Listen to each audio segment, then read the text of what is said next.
The galaxy stretched endlessly, a vast sea of stars and planets shimmering in the blackness of space. It was beautiful, but it was also dangerous. In the heart of this universe, far from Earth, the Centauri ruled with an iron fist. They were tall beings with skin that glowed faintly blue, their eyes sharp and calculating. For centuries, they had dominated countless worlds, crushing any rebellion with their advanced weapons and unyielding will. The Centauri were feared by everyone who knew of them, and their name alone was enough to send shivers down spines across the galaxy. But now, something unusual was happening. A new species had entered the scene: humans. Not just explorers or traders, but humans ready to claim their place among the stars. Their arrival wasn't quiet. It was bold, almost defiant. And it caught the attention of the Centauri rulers, sparking debates and fears within their council chambers. On board the human exploration vessel EOS, Captain Rachel Brooks stood silently, her gaze fixed on the planet below. Her crew bustled around her, checking instruments and preparing for landing. The planet looked barren at first glance, its surface covered in gray dust and jagged rocks. But scans had shown signs of ancient structures buried beneath the dirt. This world held secrets, and Rachel intended to uncover them. Beside her stood Lieutenant Daniel Hayes, a man with dark hair and thoughtful eyes. He wasn't like most soldiers. He asked questions, always wanting to understand why things were done a certain way. While some found him frustrating, Rachel appreciated his curiosity. She trusted him, even if she didn't always agree with him. Ready to head down? Daniel asked, breaking the silence. Rachel nodded. Let's see what's waiting for us. The shuttle descended quickly, kicking up clouds of dust as it touched the ground. Rachel led a small team, including Daniel and Chief Engineer Eric Dawson, out into the desolate landscape. The air was thin, forcing them to rely on oxygen tanks strapped to their backs. As they moved closer to one of the ruins, Rachel felt a strange sense of unease. Something about this place didn't feel right. Inside the crumbling structure, they found remnants of technology far beyond anything humanity possessed. Strange symbols glowed faintly on walls, pulsating with energy. Daniel ran his fingers over them, trying to decipher their meaning. Eric, meanwhile, was busy examining a console that still seemed functional despite its age. This is incredible, Daniel muttered. These designs. They're not from any known civilization? Eric frowned. Yeah, well, let's hope whatever powered this thing isn't still active. I'd hate to accidentally blow us all up. Rachel ignored their banter, focusing instead on a set of holographic projections flickering weakly in the center of the room. With a few taps, she managed to stabilize the images. What she saw made her blood run cold. Maps of star systems, plans for invasions, and messages detailing strategies all targeting humanity. They've been watching us, Rachel said quietly, her voice trembling. For years, maybe longer. Daniel stepped closer, his face pale. This isn't good. If they've been planning this long, we're in serious trouble. Before anyone could respond, alarms blared through the ruins. Red lights flashed overhead, and the ground shook violently. Someone or something had detected their presence. Back to the shuttle now, Rachel shouted, grabbing her rifle. They sprinted through the dusty corridors, dodging falling debris as the structure began to collapse around them. Outside, the shuttle waited, its engines already roaring to life. Just as they climbed aboard, a massive shadow passed overhead. A Centauri cruiser hovered above them, its sleek design both elegant and terrifying. Back on the EOS, panic spread. Quickly, crew members scrambled to their stations as warning signals filled the air. Rachel took her position on the bridge, her mind racing. How had the Centauri found them so fast? Were they being tracked since leaving Earth? There were too many questions and no time to answer them. Lieutenant Megan Carter, the ship's navigator, worked furiously at her console. Captain, we're surrounded. Multiple ships closing in. Rachel clenched her fists. Can we outrun them? Megan hesitated. Maybe, but they'll follow us wherever we go. Daniel approached, his expression grim. We need to know more about them. About their weaknesses, their plans. We can't fight blind. Eric chimed in, his tone bitter. And how do you suggest we do that? Knock on their door and ask nicely? No, Rachel interrupted sharply. We stay calm. We find a way to survive. As the Zentari fleet drew nearer, communication channels opened. A deep, commanding voice echoed through the speakers. This is Chancellor Kale of the Zentari Empire. Surrender your vessel or face destruction. The bridge fell. Silent. Every crew member turned to Rachel, waiting for her decision. She stared at the screen displaying the enemy ships, her jaw tight. Then, without hesitation, she activated the comm system. This is Captain Rachel Brooks of the human vessel EOS. We are peaceful explorers, not warriors. We seek understanding, not conflict. There was a pause before the reply came. Your presence here is unauthorized. You pose a threat to our empire. Rachel glanced at Daniel, who gave her a subtle nod. She took a deep breath. Then allow us to prove otherwise. Let us speak. Let us show you we mean no harm. For a moment there was no response. Then, finally, you have 1 hour to leave this sector. Any delay will result in your annihilation. The transmission ended, leaving the crew shaken. Rachel sat heavily in her chair, her mind spinning. 1 hour wasn't nearly enough time to escape. They needed a plan, a miracle. Daniel leaned against the wall, rubbing his temples. He's lying. That 1 hour is just posturing. They'll attack sooner than that. Eric cursed under his breath. So what do we do? Sit here and wait to die? No, Rachel said firmly. We fight. Back, but not recklessly. We use their arrogance against them. Megan raised an eyebrow. How exactly? Rachel smiled faintly. By making them think twice about attacking us.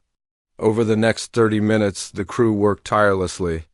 Engineers reinforced shields, while gunners armed every available weapon. Meanwhile, Rachel devised a daring strategy.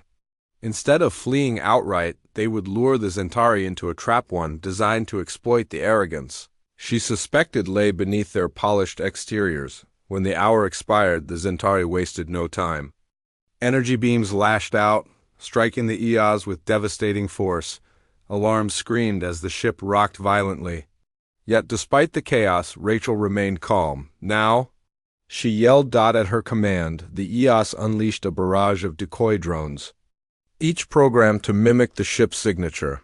To the Zentari, it appeared as though multiple targets had suddenly emerged. Confusion rippled through their ranks as they struggled to determine which was real, taking advantage of the distraction. Megan guided the EOS into a nearby asteroid field. Rocks tumbled around them, providing cover as they fled deeper into the maze of debris. Behind them, the Zentari pursued cautiously, wary of ambush. Once safely hidden, Rachel allowed herself a brief moment of relief. They had survived for now, but she knew this was only the beginning. The Zentari wouldn't give up easily, and humanity's future depended on staying one step ahead. As the adrenaline faded, Rachel gazed out at the endless expanse of stars. Somewhere out there, the Zentari plotted their next move. And somewhere else, humanity fought to carve out its destiny. The galaxy was vast, full of wonder and danger. But Rachel couldn't help feeling that the true battle would be fought not in space, but within themselves. Could they rise to meet the challenge? Or would fear and anger consume them, turning them into the very monsters they sought to defeat? Only time would tell. The EOS drifted silently through the asteroid field, its engines powered down to avoid detection. The crew worked quickly to repair the damage from the Zentari attack, their movements tense and hurried. Every creak of the ship's metal frame made them flinch, as if expecting another barrage at any moment. Despite the chaos, Captain Rachel Brooks remained calm, her eyes scanning the monitors for signs of pursuit. Lieutenant Daniel Hayes stood beside her, his brow furrowed in thought. He had spent the last hour poring over the data they had recovered from the ruins on the planet below. The information was overwhelming: maps, schematics, and communications logs detailing the Zentari's plans. But one thing stood out to him: the Zentari Council was divided. Some members wanted war, while others seemed hesitant, even fearful. It was a crack in their armor, a weakness that humanity might exploit. We need to understand them better, Daniel said finally, breaking the silence. If we can figure out why they're so afraid of us, maybe we can use that. Rachel nodded slowly. Agreed, but understanding isn't enough. We also need to survive long enough to act on it. Chief Engineer Eric Dawson chimed in, his voice sharp with frustration. Survival is going to be tough if they find us again. Their ships are faster, stronger, and better armed than ours. We're outmatched. Megan Carter, the navigator, turned away from her console to join the conversation. Her face was pale but determined. Maybe we don't fight them head on. Maybe we hit where they least expect it. Rachel raised an eyebrow. What do you mean? Megan hesitated before speaking. I've been studying their movements. They're predictable. If we can anticipate where they'll strike next, we could set up traps. Hit-and-run tactics. Make them think twice about chasing us. Eric crossed his arms. That's risky. One wrong move, and we're done for. It's our only shot, Megan replied firmly. We can't outrun them forever. Rachel considered the idea carefully. It was dangerous, but Megan was right. They couldn't keep running. They needed to take control of the situation, even if it meant playing a deadly game of cat and mouse. Finally, she gave a nod. All right, let's do it. But we'll need to work fast. The crew sprang into action, each person focusing on their role. Engineers reinforced the ship's shields and patched up damaged systems. Gunners loaded weapons and tested targeting systems. Meanwhile, Megan plotted possible locations for ambush. Her fingers flying across the controls dot as the hours passed, tension filled the air. Everyone knew the stakes. If their plan failed, the Yas would be destroyed, and humanity's hopes of standing against the Zentari would crumble. But there was no time to dwell on fear. They had to focus back on the Zentari homeworld. Chancellor Kale paced anxiously in the council chamber. His advisors argued loudly, their voices echoing off the polished walls. General Vorn, the military leader, demanded immediate retaliation against the humans. They're pests, he growled, slamming his fist on the table. We should crush them now before they become a real threat? But not everyone agreed. Councillor Lyra, a soft-spoken yet influential member of the council, spoke up. Attacking blindly won't solve anything. These humans are clever. They've already proven they can evade us. Rushing into battle will only lead to more losses. Kale rubbed his temples, feeling the weight of leadership pressing down on him. He had spent decades maintaining order within the Empire, but now cracks were beginning to show. Resources were dwindling, corruption was rampant, and internal dissent was growing. Adding a war with humanity to the mix could destabilize everything. What do you suggest, then? Kale asked Lyra, his tone weary. We negotiate, she replied simply. Show them we're willing to talk. Perhaps they'll back down if they... See, we're not unreasonable, Vorn scoffed. Negotiation is weakness. They'll see it as an opportunity to strike. Lyra glared at him. And your constant aggression has brought us nothing but trouble. Look at the state of our empire. Our people are suffering, and you want to throw more lives away on a pointless war? The argument continued, neither side willing to back down. Kale listened silently, torn between the two perspectives. He wanted to believe Lyra was right, that diplomacy could resolve the conflict, but doubt gnawed at him. What if the humans refused to listen? What if they saw negotiation as a sign of vulnerability? While the council debated, General Vorn took matters into his own hands. Without informing Kale or the rest of the council, he dispatched a fleet to target human colonies near the edge of their territory. It was a calculated move, designed to weaken humanity's resolve and force them to surrender. Vorn didn't care about the consequences. All that mattered to him was victory. On board the EOS, the crew received news of the attack just as they were preparing to execute their ambush plan. Reports came in of Zentari ships descending on civilian settlements, destroying homes and killing innocents. The images were horrifying, smoke rising from burning cities, families fleeing in terror. Megan clenched her fists, her knuckles white. She had lost relatives in one of the colonies under attack. They're monsters, she whispered, her voice trembling with rage. How can we negotiate with people like that? Rachel felt a pang of guilt. She had hoped to avoid bloodshed, to find a way to coexist peacefully. But now, faced with the reality of what the Zentari were capable of, she wasn't sure peace was possible. Still, she forced herself to stay composed. Losing control wouldn't help anyone. We stick to the plan, she said firmly. We hit them where it hurts, make them regret starting this war. Daniel looked at her, concern etched on his face. Are you sure about this? Once we start fighting back, there's no turning back. I know, Rachel replied. But sometimes survival means doing things you'd rather not. The crew prepared for battle with grim determination. Megan guided the EOS out of the asteroid field, heading toward a cluster of Zentari supply ships. These vessels carried vital resources needed to sustain their fleet, making them a prime target. If the humans could disable them, it would cripple the Zentari's ability to wage war. As they approached, Rachel activated the ship's cloaking device, rendering the EOS invisible to enemy sensors. The crew held their breath, waiting for the perfect moment to strike. When the signal came, Eric unleashed a barrage of missiles, each one hitting its mark with precision. Explosions lit up the darkness of space as the supply ships erupted in flames. The Zentari responded swiftly, scrambling to defend their remaining assets.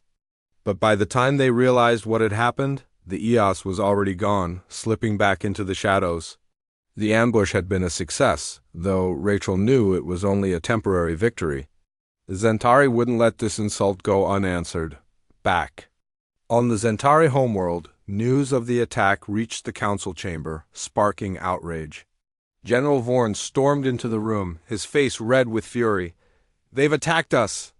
Those vermin have declared war. Chancellor Kale paled, realizing the situation was spiraling out of control. What do you propose we do now? Vorn's eyes gleamed with malice. We crush them, completely and utterly. Counselor Lyra stepped forward, her expression grave. This is exactly what I warned against. Your recklessness has escalated the conflict. Now we're paying the price. Kale looked between the two, feeling trapped. He knew Vorn's approach was too aggressive, but he also couldn't ignore the general's influence. After a long pause, he made his decision. Prepare the fleet.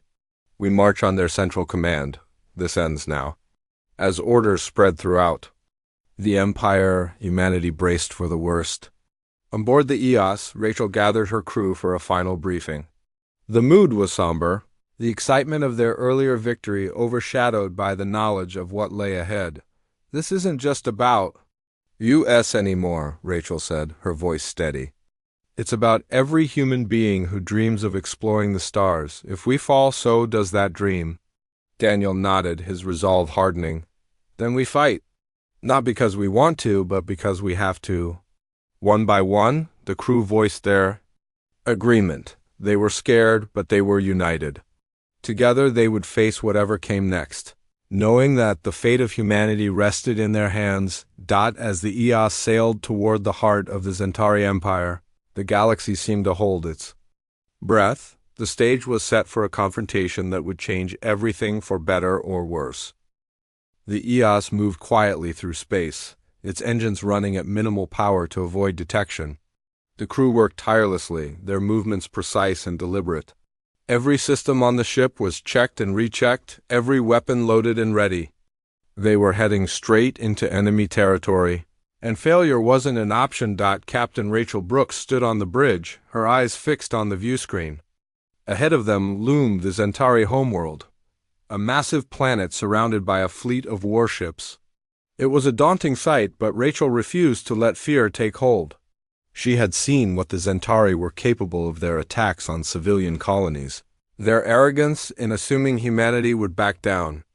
She knew they had to be stopped, no matter the cost. Lieutenant Daniel Hayes approached her, his face pale but determined. He carried a datapad filled with information he had gathered from the ruins and intercepted transmissions. I've been, going over this, he said, holding up the device. There's something important here. Rachel turned to him, her expression curious. What is it? Daniel hesitated, as if unsure how to phrase his words. It's about their empire. Their council is divided, yes, but that's not all.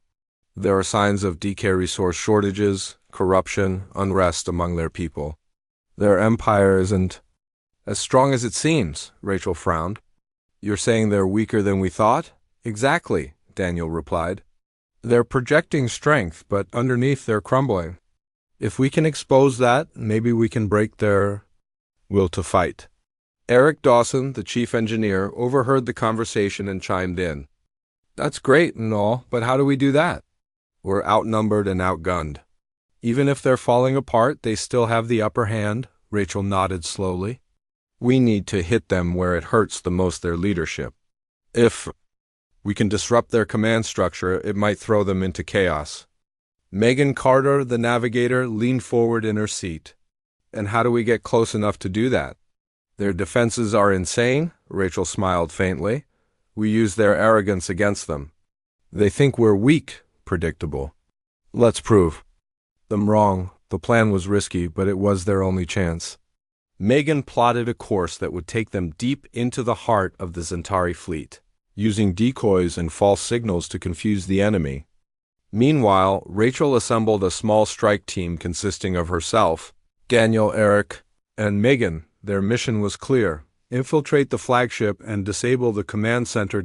As the EOS approached the Centauri fleet, the tension aboard the ship was palpable. Everyone knew the odds were stacked against them, but there was no turning back now. The moment of truth had arrived. When they reached the edge of the fleet, Megan activated the decoy drones, sending them spiraling toward the nearest ships. The Centauri responded immediately, firing on the drones as if they were real targets.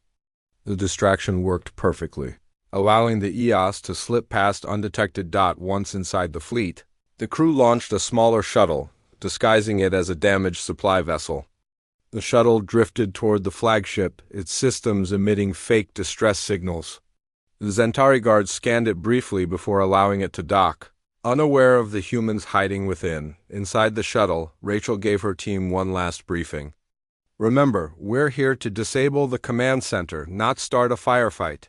Stick to the plan and we'll make it out alive. The team nodded, their faces grim but resolute. As the shuttle docked, they prepared to disembark, arming themselves with weapons and tools designed to bypass Centauri security systems. The moment they stepped onto the flagship, they were met with the eerie hum of alien technology. The corridors were dimly lit, the walls glowing faintly with blue light. Strange symbols covered the surfaces, pulsing rhythmically like a heartbeat.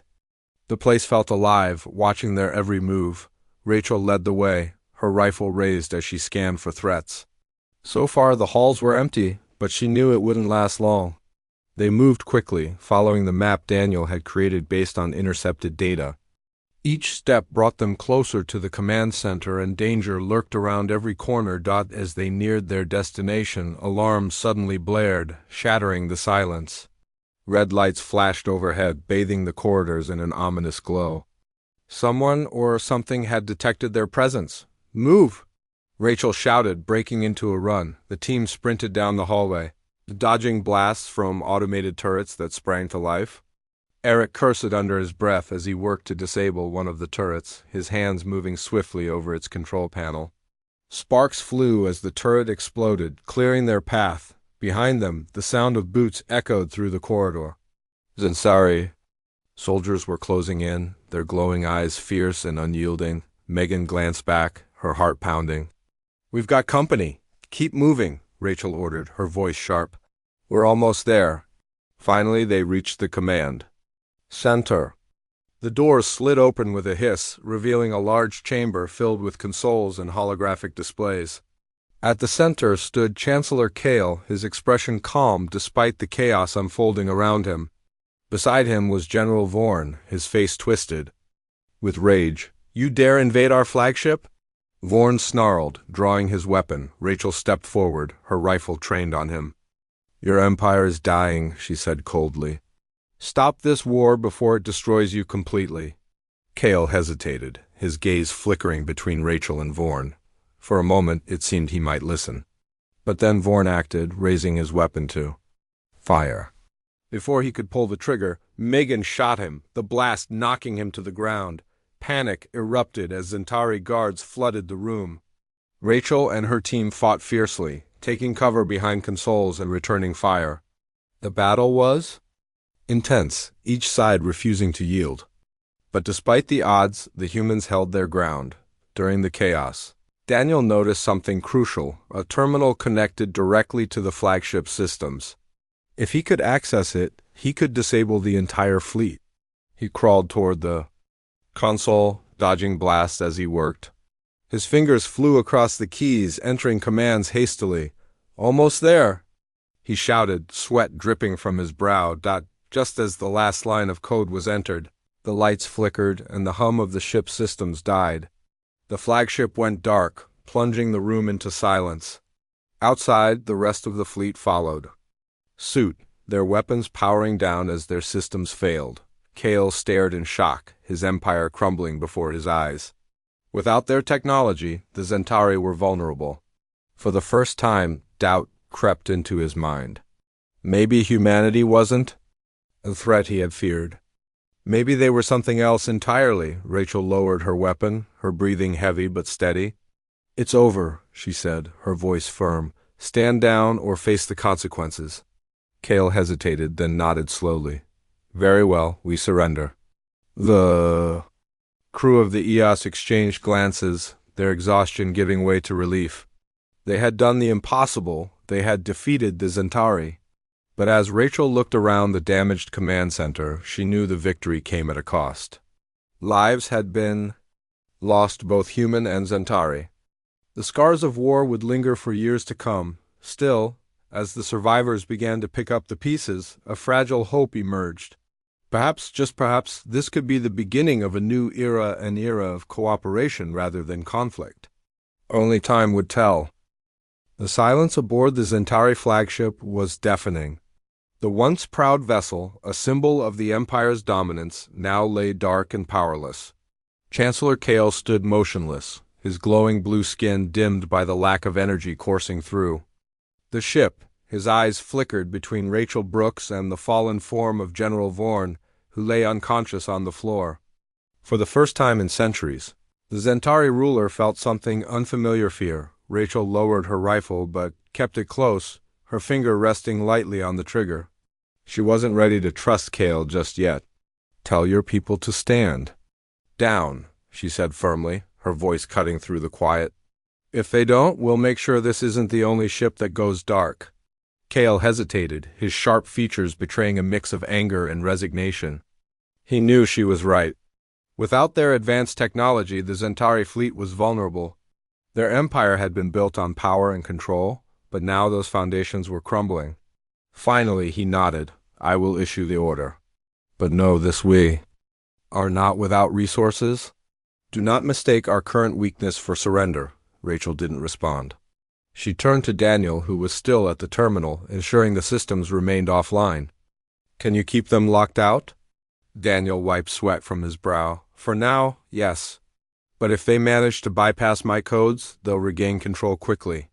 "Then we need to move fast," Rachel replied, glancing at Megan and Eric.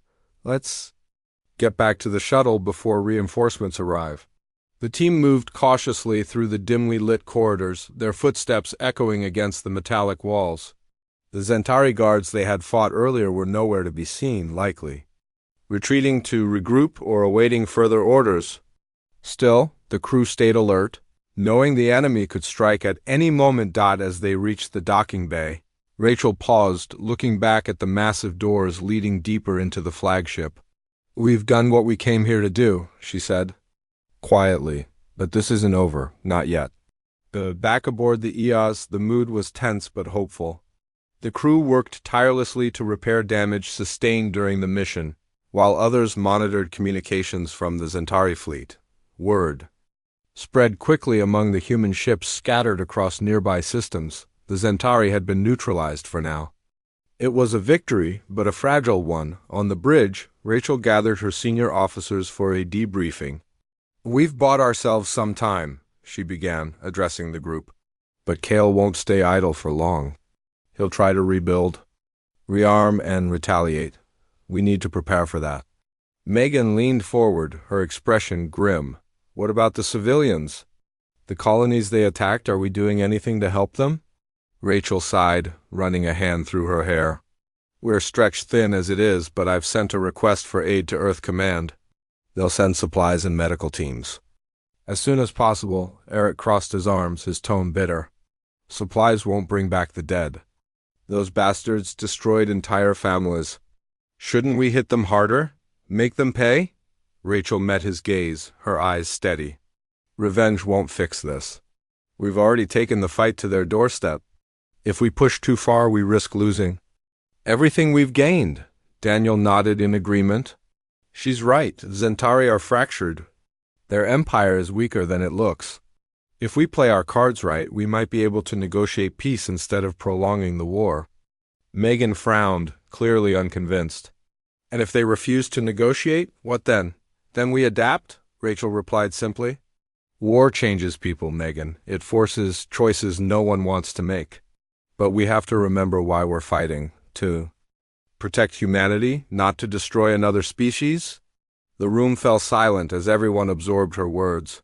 The weight of their actions hung heavily in the air. They had struck a blow against the Zentari, but the cost had been high. Homes had been lost, lives shattered. The scars of battle would take years to heal if they ever did. Meanwhile, aboard the damaged flagship, Chancellor Kale faced a crisis within his own ranks. News of the humans' infiltration had spread rapidly, sparking outrage among the council members. Some called for immediate retaliation, while others demanded answers about how such a failure had occurred. The division within the Zentari leadership deepened, threatening to tear the Empire apart. General Vorn regained consciousness in the medical bay, his body aching from the stun blast. When he learned of Kale's decision to halt hostilities, his fury knew no bounds. "You coward!" he spat, storming into the council chamber. "While you dither, the humans grow stronger. They'll see your hesitation as weakness and exploit it." Kale remained calm, though his inner turmoil was evident. "Our resources are strained, Vorn. Our people are restless. Continuing this war risks destroying what little remains of our empire. And surrendering ensures its end," Vorn shot back. "If you won't act, then I will."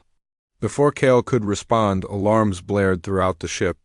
A message appeared on the main screen. A rogue faction of Zentari soldiers loyal to Vorn had seized control of several key vessels. They vowed to continue the war regardless of Kale's orders. Kale clenched his fists, realizing the situation was spiraling out of control. His attempts to maintain order were failing, and the humans were only part of the problem. Internal dissent was tearing the Empire apart, and he didn't know how to stop it. Back on the EOS, Rachel received an urgent transmission from Earth Command. Admiral Lavra Hayes, a stern woman with decades of military experience, appeared on the view screen. "Captain Brooks," she began, her tone formal but tinged with concern, "we've reviewed your report. Your actions were bold, perhaps too bold. But they've given us leverage we didn't have before." Rachel nodded. "Thank you, Admiral. What's next?" "We're sending reinforcements, a full fleet, along with diplomats to negotiate terms with the Zentari. However, we need assurances that Kale is willing to talk. Otherwise, we may have no choice but to escalate." Rachel hesitated. "Admiral, I believe Kale wants peace, but his authority is slipping. There's a faction led by General Vorn that refuses to stand down. They're dangerous, and they'll attack whether Kale approves or not." Hayes frowned, considering the implications. "Understood. We'll proceed carefully. In the meantime, maintain your position and monitor their movements. And Captain, well done." The transmission ended, leaving Rachel to reflect on the Admiral's words. Humanity had come so far in such a short time, but the road ahead was uncertain. The Zentari were wounded but not defeated. Would they choose diplomacy, or would pride and fear drive them back to war? The days passed and negotiations began tentatively. Representatives from both sides met aboard a neutral space station, their discussions tense but civil. Rachel attended as an advisor, her presence a reminder of humanity's resolve. She watched closely as Kale argued for peace, his voice steady despite the challenges he faced.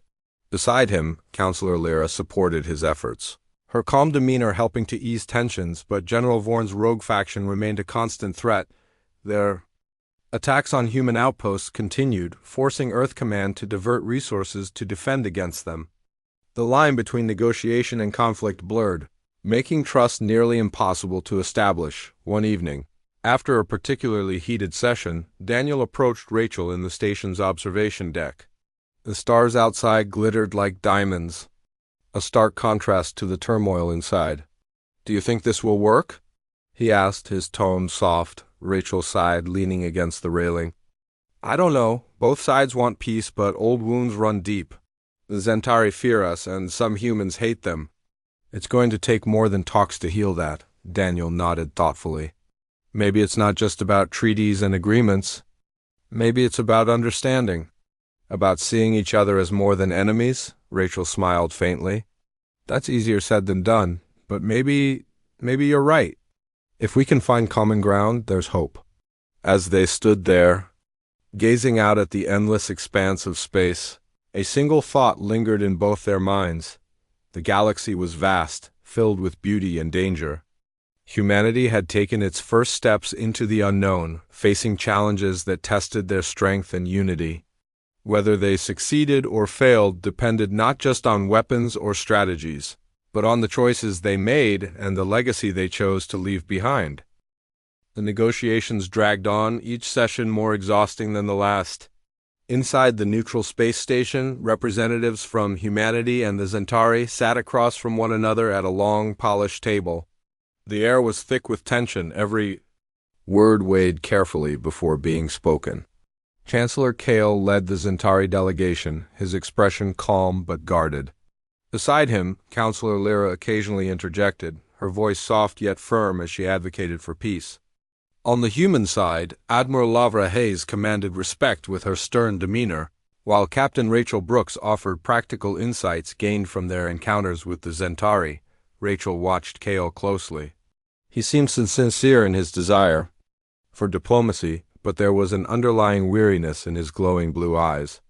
She knew he was struggling to hold his empire together, balancing the demands of his council and the rogue faction led by General Vorn. It wasn't just about ending the war, it was about survival. General Vorn's forces continued to pose a threat, launching sporadic attacks on human settlements. These strikes were smaller in scale but devastating nonetheless, designed to provoke fear and weaken humanity's resolve. Earth Command responded swiftly, deploying reinforcements to defend vulnerable colonies.